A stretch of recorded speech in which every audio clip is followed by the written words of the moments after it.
Le RHDP, parti au pouvoir, s'inscrit-il dans la dynamique de la paix et la réconciliation, ou du moins, ses partisans ont-ils vraiment compris le message de paix véhiculé en longueur de journée? Ce 17 février, dans le cadre de sa mission d'implantation du PPACI dans le Haut-Rodougou, le vice-président Stéphane Kipré devrait honorer deux rendez-vous avec les militants. L'un à Morondo et l'autre à Tiesso, deux villages du département des Kani. Comme à son habitude, l'émissaire du PPACI se rend à la préfecture des Kani pour les civilités. Mais, surprise, tout est fermé. Un tenant des lieux nous ouvre une salle d'attente. Et là, nous attendons en vain, puisqu'aucune information concrète ne nous est donnée quant à la présence du préfet. Ne supportant plus la chaleur de la salle, sans information sur la situation du préfet, le vice-président demande d'honorer le premier rendez-vous malgré les alertes de menaces sur sa délégation.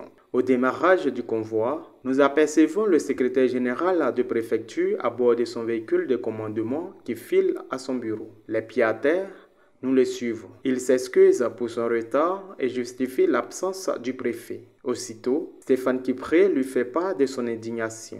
Je suis venu au nom du Parti des peuples africains. Je suis venu marquer mon indignation. Mon indignation sur deux faits. Le premier fait, c'est que dans la journée d'aujourd'hui, il était prévu qu'on ait une activité à Morondo. C'est ça, Morondo. Oui. Une activité à Morondo. Je pense que ça fait partie du département des Kani. Oui. Et c'était prévu cet après-midi. Oui. L'activité, on nous a informé, après avoir déposé des courriers à la mairie, on nous a informé que, sans nous donner de réponse, mais de façon verbale, le maire nous a informé qu'il ne pouvait pas nous donner la salle de foyer des jeunes. On a demandé un autre espace pour pouvoir mener une activité politique de façon libre. Il nous a aussi informé qu'il ne disposait pas d'espace. Le républicain qu'on est, on n'a pas voulu forcer. Comme on a le directeur de cabinet de notre coordinateur régional qui est de Tiesso, il avait été prévu qu'on fasse un stop à Tiesso avant d'aller à Morondo. Et hier encore, on a dit, bon, on confirmait notre arrivée sur Tiesso, vous savez déjà la famille de notre camarade, mais pour pouvoir remobiliser nos militants, parce que nous sommes ici dans le cadre d'une tournée de remobilisation, d'implantation. Parce que je suis le premier vice-président chargé de l'implantation du PPACI.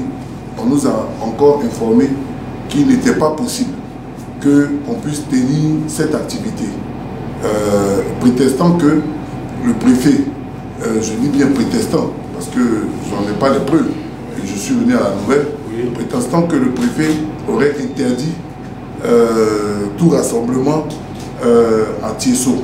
Tout rassemblement à Tiesso.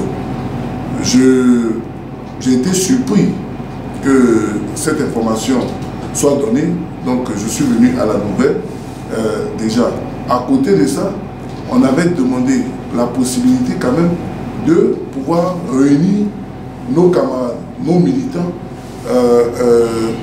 Oui. Une urgence, je ne sais pas s'il y a une possibilité, on dit les gars du RHDP là, ils sont allés envahir le village actuellement, donc je ne sais pas s'ils vont converger vers ici, donc c'est pour vous demander si vous avez des mesures de sécurité aussi. Si vous pouvez Tiesso. Tiesso, c'est bon, nous on vient d'arriver. Tout près ici, à 1 km, 2 km, le premier village. Ok. On dit qu'ils ont rempli le village, donc je ne sais pas s'ils vont progresser vers ce pourquoi il y a voulu. Oui, il n'y a pas de problème, mais on va finir ici et puis on va y aller. Ayant la responsabilité d'avoir convoqué tous ces militants, parce que je suis le vice-président chargé de l'implantation, c'est à mon invitation qu'ils sont arrivés pour pouvoir écouter, nous écouter. Donc il est normal pour nous de nous rendre sur les lieux, oui, pour pouvoir faire le constat. Okay. Mais je tenais à dire, et je voudrais que ce soit marqué, oui, qu'on a dit que la Côte d'Ivoire est une et indivisible. La Côte d'Ivoire, Kani fait partie de la Côte d'Ivoire, et la liberté d'expression, d'aller et venir dans toute la Côte d'Ivoire doit être maintenue par tous ceux qui sont les représentants de l'État dans toutes les parties de la Côte d'Ivoire. Okay. Voilà un peu ce que je voudrais vous dire et puis vous dire merci. Oui, nous allons à Tiesso. Nous voici à Tiesso où des jeunes se réclamant du RHDP nous refusent l'accès au village.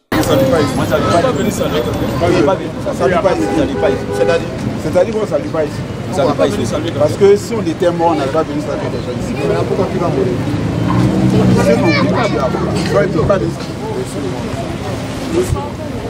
Bonjour.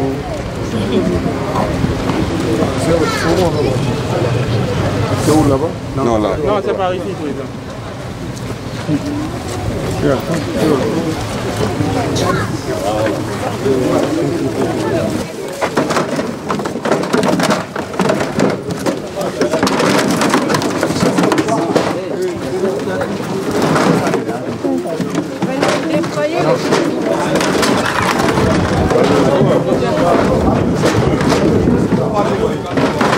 Le vice-président demande à parler au chef du village qui l'attendait. Après 1000 bousculades, il y parvient. Accepter chaque enfant de Côte d'Ivoire partout en Côte d'Ivoire. Et je pense que ce qui se passe communique à Kiminipi. Je crois même pas que le chef de l'État soit d'accord avec ça. Ce n'est pas le chef de l'État. Ce sont des cadres qui manipulent les enfants de Côte d'Ivoire. Pour pouvoir s'en prendre à d'autres enfants de Côte d'Ivoire. Et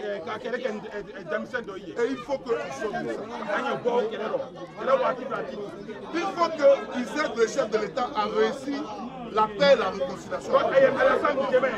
Tout cela sous le regard impuissant des agents de la gendarmerie. De quoi susciter des interrogations. Ce que moi je veux savoir, assurer la sécurité, c'est permettre que l'activité puisse avoir lieu. Nous sommes venus pour une activité, elle n'a pas eu lieu. C'est ce que moi je veux savoir. Je dois leur demander de vous laisser mener vos activités. Je l'ai fait. Je l'ai fait. Mais je ne veux pas les obliger autrement. Je l'ai fait. J'ai dit aujourd'hui de mener vos activités. La réalité des financiers même voir le peuple. Est-ce que donc vous avez informé le préfet? Je l'ai informé. On ne peut pas nous laisser faire l'activité. Loin de nous l'intention de jeter du discrédit sur les forces de l'ordre, mais leur présence devrait imposer de l'ordre. La Côte d'Ivoire a trop souffert pour revivre ce genre de situation. Plus jamais ça.